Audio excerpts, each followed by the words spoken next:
আসসালামু আলাইকুম সম্মানিত ভাইরা, চলে আসলাম টাঙ্গাইল রাবার বাগান। দেখেন ভাই, কত রাবার বাগান, আশ্চর্য। আমি আইসা তো অবাক হয়ে গেছি। দেখেন দেখেন চতুর্দিকে শুধু রাবার বাগান আর রাবার বাগান ভাই, এত সুন্দর। দেখেন ওইদিকে দেখেন আরো লোক আসছে।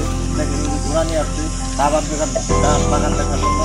প্রচুর রাবার বাগান, মানে আইসা তো পুরো অবাক হয়ে গেছি ভাই। দেখেন দর্শক ভাই, মানে প্রচুর রাবার বাগান, মানে গাছ আর গাছ, প্রচুর গাছ। এই দিক থেকে দুই দিক দিয়ে দেখে এদিকে আসো, দুই দিকে দেখাই।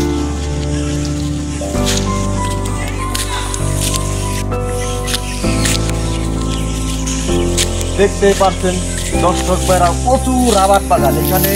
কি বলবো, মানে দেখেন চারিদিকে শুধু গাছ আর গাছ, চারিদিকে মানে এত বড় এরিয়া, কি বলবো ভাই। প্রচুর রাবার বাগান। জায়গাটার নাম হচ্ছে টাঙ্গাইল জেলা মধুপুর, মানে প্রচুর। এদিকটা একটু দেখে, এদিকটা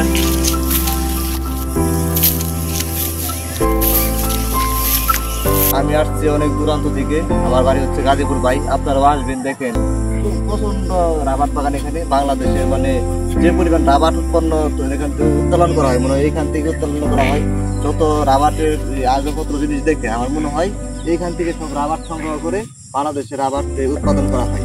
মানে কি বলবো ভাই, এত সুন্দর জায়গা, মানে এত বড় এরিয়া ভাই। আপনারা সময় পেলে এখানে ঘুরতে আসবেন। এখানে রয়েছে আরো নানান দূর দূরান্ত থেকে মানুষ আসে এখানে রাবার বাগান দেখতে, মানে অনেক সৌন্দর্য। আপনারা আসলে অনেক ভালো লাগবে মনে হয়। যাই হোক, সবাই ভিডিওটা এখানে শেষ করছি। আসসালামু আলাইকুম, সবাই ভালো থাকবেন।